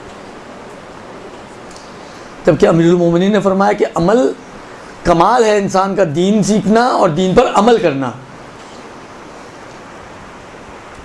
ना खाली दीन सीखना ना खाली अमल बग़ैर सीखे, ये कमाल नहीं है। लिहाजा आप तमाम ख़वातीन से, बच्चियों से, बुज़ुर्गों से गुजारिश ये है कि जो सीखें उसको कॉपियों पे जमा करने के लिए ना सीखें, उसको अमल के लिए सीखें। जो अल्लाह भी चाहता है, लिमा तक़ूलून मा ला तफ़अलून, क्यों वो बात करते हो जो ख़ुद नहीं अमल करते जिस पर। हालांकि मैं वाजिब ज़िम्मेदारियाँ जो अम्र बिल मारूफ़ नहीं उससे कतई नज़र बात कर रहा हूँ। लिमा तक़ूलून मा ला तफ़अलून कुरान भी कहता है और रिवायतें तो इला माशाअल्लाह भरी हुई हैं। यानी बाज़ रिवायतों के मुताबिक वो शख्स जो अपने इल्म के मुताबिक अमल नहीं करता, देखें जहन्नुम कैसी जगह है, जहन्नुम कैसी जगह है, बेअसल मसीर, कुरान की आयतें, बेअसल मसीर। अब मैं जल्दी में दुआ करें क्योंकि वो रिवायत मिल जाए तो मैं आपको रिवायत पढ़ के सुनाऊँ। जहन्नुम बेअसल मसीर, बुरी जगह है, बुरा ठिकाना है। और ये एक नहीं कई मरतबा कुरान ने इस बात की तरफ इशारा किया कि ये एक बुरा ठिकाना है। दुरुस्त देखें एक जुमला इनका, कहते हैं कि आलिम के ऊपर, अच्छा इस आलिम से मुराद ये अमामा पोश आलिम नहीं है, इस आलिम से मुराद आप भी आलिम हैं। अगर आप जानती हैं, सीखा है आपने, इल्म हासिल किया तो आप भी आलिम हैं, आप भी इसमें शामिल हैं। तो आलिम के ऊपर अमल करना वाजिब है जिस तरह गैर आलिम पर भी वाजिब है, लेकिन आलिम के लिए ताकीद बहुत ज़्यादा है, आकद है। और अच्छा एक बड़ी प्यारी इन्होंने बात कही है, कहते हैं वह इक़ाबुल आसियात मिन निसाइन नबी ज़िफ़ मा जअला लिग़ैरिहिन्ना लिक़ुर्बिहिन्ना मिनर रसूल सल्लल्लाहु अलैहि वसल्लम व इस्तिफ़ादतिहिन्ना अल इल्मा। कहते हैं वो गुनाहगार औरतें जो रसूल के साथ थीं, यानी रसूल की ज़ौजात, उनका गुनाह 2 बराबर है आम गुनाहगारों की निस्बत। क्यों? इसलिए कि रसूल के कुर्ब जवार में थी और इन्होंने रसूल के इल्म से इस्तिफ़ादा किया, नहीं जानती थी, यानी जानने के बाद वो गुनाह कर रही हैं तो उनका गुनाह डबल है अज़ाब उसका एक आम गुनाहगार औरत की निस्बत। दुरुस्त। और इसके बाद और भी बहुत सारी रिवायतों की तरफ इन्होंने इशारा किया है, लेकिन मैं उन तमाम, एक रिवायत आपकी खिदमत में अर्ज़ करना चाहता हूँ कि अल उलमा और रजुलान, उलमा 2 तरह के हैं, यानी जानने वाले 2 तरह के हैं। अब मैं ऐसा माना करूँ कि आप लोग भी उसमें आ जाएं। जानने वाले 2 तरह के हैं। रजुलन आलिमुन अख़ज़ बि इल्मिही, एक ऐसा जानने वाला है जो अपने इल्म पर अमल भी करता है, फ़हाज़ा नाजिन, ये निजात पाने वाला है, ये निजात पाने वाला है। लेकिन दूसरा व रजुलन तारिकुन लिइल्मिही, ऐसा जानने वाला जो अपने इल्म को छोड़ देता है, उस पर अमल नहीं करता। फ़हाज़ा हालिकुन, ये हलाक होने वाला है। व अन्ना अहलन नारे लयतअज़्ज़ूना मिन रीहिल आलिम तारिकिल इल्म। देखें, जहन्नुम खुद एक बुरा ठिकाना है, आग है, बिच्छू हैं, सांप हैं, दुरुस्त। और बाकी आप जो है उसके लिए डॉक्टर साहब की तकरीरें सुन लें तो वो आपको बताएंगे कि क्या कुछ और है उसमें, दुरुस्त। या सादिक साहब की तकरीरें बहुत पुरानी हैं, वो सुन लें तो भी आपको पता चल जाएगा कि जहन्नुम में और क्या क्या कुछ है। मैंने तो एक हल्की सी झलक दिखाई है, आग है, सांप हैं, बिच्छू हैं, केकड़े हैं, पता नहीं क्या क्या अलावला है, दुरुस्त। तो ये खुद इंसान को अजियत पहुंचाएंगे ना। आग में जलेगा तो खुश होगा, मगर आपके ख्याल में इंसान या उसको अजियत होगी? अजाब है तो अजियत तो होनी चाहिए ना। अगर आग में जलने से कोई खुश होता हो तो उसको कैसा अजाब होगा? ये तो खुशी वाला अजाब हो गया, दुरुस्त। इसी तरह सांप बिच्छू काट रहे हो तो कौन खुश होता है? ये अजियत है ना, ये खुद अजियत है। इन्हीं अजियतों की फहरिस्त में से एक अजियत यह है कि एक ऐसा शख्स जो जानता है और अपने इल्म पर अमल नहीं करता, उसकी बदबू ये अहले जहन्नुम को अजियत पहुंचाएगी। यानी जिस तरह सांप का काटना, जिस तरह बिच्छुओं का काटना, जिस तरह आग का जलाना, जिस तरह कैंचियों से काटा जाना, जिस तरह वो खून और पीप गरम गरम पानी पिलाना, दुरुस्त, ये सब इंसान को अजियत पहुंचाते हैं। उसी तरह अजियत एक ये अजियत भी है अहले नार के लिए, यानी गोया उसके अजाबों में से एक अजाब ये है कि उसको ऐसा शख्स के जो जानता है और अमल नहीं करता उसके मुताबिक, उसके बदन से जो बदबू होगी वो उसको अजियत पहुंचाएगी। तो कितनी बदबू उठेगी इसके जिस्म से। लिहाजा आप सबसे मेरी गुजारिश ये है कि इदारा, दीनदारी, ये सब के ऊपर भट्टा लगता है, सब दागदार होते हैं अगर हम कोई गलती करते हैं। मैं पहले भी कई मरतबा मैंने कहा ना कि ये बात मैं पहली दफ़ा नहीं अर्ज़ कर रहा हूँ, तकरार कर रहा हूँ। देखें, सिर्फ एक दो चीज़ें और बस ख़त्म कर रहा हूँ मैं, टेंशन ना लें ज़्यादा। देखें, ये बहुत नेचुरल सी चीज़ है कि जब भी आप कोई फील्ड इख्तियार करती हैं या जब भी किसी आप सिंफ में दाखिल होती हैं तो उसके कुछ तकाज़े होते हैं। मतलब एक शख्स, एक बच्चा है, फ़ौज में जाना चाहता है, उसने टेस्ट दिया, इम्तिहान दिया, एप्टीट्यूड टेस्ट दिया, सारे टेस्ट क्लियर करता करता वो दाखिला हो गया उसका, दुरुस्त। अब जब वो फ़ौज में पहुंचा, पहले दिन इतनी लंबी जुल्फ़ें, दुरुस्त, अपने हिसाब से उसने अपना हुलिया बनाया हुआ। आपका क्या ख्याल है, फ़ौज में जब ये जाएगा अपने ट्रेनिंग सेंटर में, अब ट्रेनिंग का मरहला है ना, तो दोपहर को 1 बजे सो के उठने का आदी, जब दिल चाहे जो दिल चाहे खा ले, हर वक्त भैंस की तरह मुंह चलता रहे।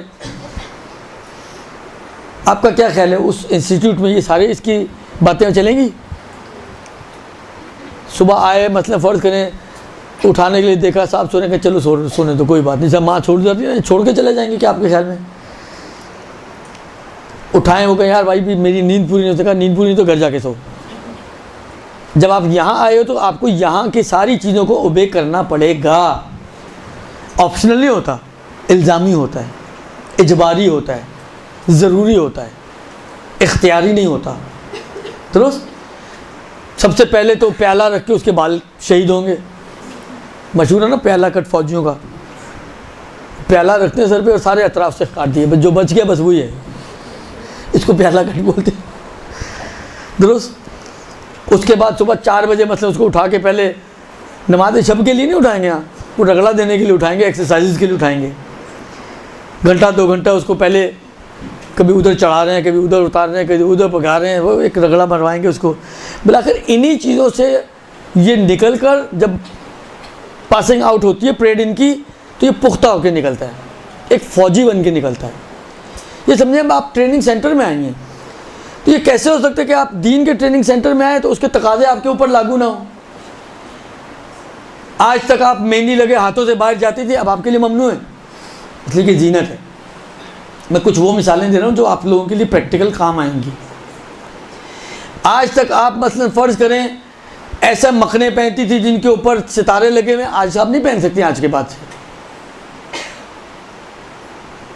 आज तक आप बगैर जुराबों के भी घर से बाहर निकल जाती थी, या कोई कज़न आ गया तो आपने कहा चलो अपना ही भाई है, खुद से ये भाई है, लेकिन वैसा भाई तो नहीं है कि जिससे पर्दा साकित हो। भाई दो तरह के हैं, दुरुस्त। ये उन भाइयों की कैटेगरी में से है कि जिससे पर्दा साकित नहीं है, तो आपको पर्दा उसे भी करना है। चचा का बेटा है, मामू का बेटा है, खाला का बेटा है, ठीक है अपनी जगह पर, लेकिन बिलाखिर ये अपनी जगह पर। आप किसी शादी में जा रही हैं, घर से ही माशाल्लाह दुल्हन बन के, दुल्हन वो बाद में मिलेगी, पहले दुल्हन घर से निकल रही है, अब नहीं कर सकती आप ये। हत्ता बाज़ ऐसी चीज़ें हैं कि जो आप वहाँ ख़वातीन की महफिल में भी शायद आपके लिए आप कहें जी मैंने तो चादर लेकर जाना है ना, हिजाब करके जाना है, असल स्यापोश सर से पैर तक स्यापोश बन के निकलूँगी, लेकिन जब वहाँ निकली तो कोई अमेरिकन बच्ची निकल रही है। आपका क्या ख्याल है, हमारा माशरा इसको कबूल करेगा आपसे? नहीं करेगा, कतई नहीं करेगा। सब परेशान हो जाएंगे, ये अलकायम की स्टूडेंट है माशाल्लाह से। मसलन अगर आप किसी भी मदरसे में, तो कहने का मकसद ये है कि जब आप यहाँ आई हैं, देखिए मैं हमेशा कहता हूँ, बहुत से लोगों को कहता हूँ, या आओ, नहीं आए हो तो तरीके से आओ, तकाज़ों को पूरा करो, ये चीज़ें आपको फ़ायदा भी पहुँचाएंगी। कल को आप में से बहुत सारी ज़ाकिराएँ बनेंगी। लेमा तक़ूलून मा ला तफ़अलून, ये आपको भी कह रहे हैं, मुझे भी कह रहे हैं, सिर्फ आवाम के लिए नहीं है ये आयत, हम सब के लिए भी है। आप मिंबर पे बैठकर हिजाब की बात करें, मिंबर पे बैठ के झूठ की हुर्मत की बात करें, मिंबर पे बैठ के मतलब फ़र्ज़ करें आप लिबास की बात करें, और आपका ये सारी आपके अंदर फ़ॉल्ट्स मौजूद हों, तो लिमा तक़ूलून मा ला तफ़अलून, जो खुद नहीं करते तो कह क्यों रहे हो। खुलासा ये कि इस बात को अपने जहन में रखें कि आई हैं, बहुत अच्छा काम है। इस मैंने कहा ना कि जो रिवायतें शुरू में मैंने आपकी खिदमत में अर्ज़ की, बहुत नेक काम है, बल्कि औजबुल वाजिबात कर रही हैं आप, लेकिन अब आ ही गई हैं तो बाज़ चीज़ों की रियायत करना, उनका ख्याल रखना और उन तकाज़ों को पूरा करना, ये आपकी ज़िम्मेदारी है कि आपकी वजह से ना इदारा बदनाम हो, ना दीन बदनाम हो, ना इस्लाम बदनाम हो, बल्कि आपको देखकर 4 ख़वातीन का या 4 घर वालों का या 4 ख़ानदानों का दिल चाहे कि हम भी अपने बच्चे को उस इदारे में भेजें या दीन सीखने भेजें, कि दीन सीखने के बाद दीन तराशता है नगीने को। हमारे यहाँ उल्टा होता है, तरशा हुआ नगीना ख़राब हो जाता है। ये बहुत गलत चीज़ है, वाक़ई ये माशरे का दर्द दिल है जो मैं आप तक मुंतकिल कर रहा हूँ। सल्लल्लाहु अलैहि वसल्लम, ये गुफ्तगू तो ख़त्म, कुछ टाइम ऊपर हो गया, इसका जवाब का टाइम अभी मेरे पास नहीं है। मैं आपको अर्ज़ करता हूँ, आप लोग खोलें तौज़ील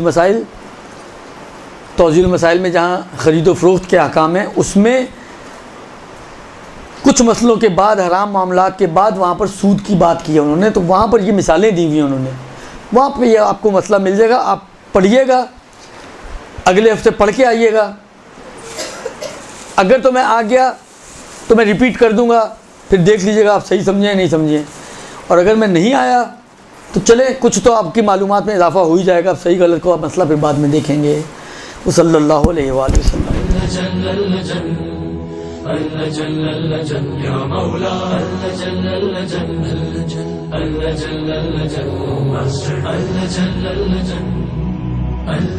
या साहिब समा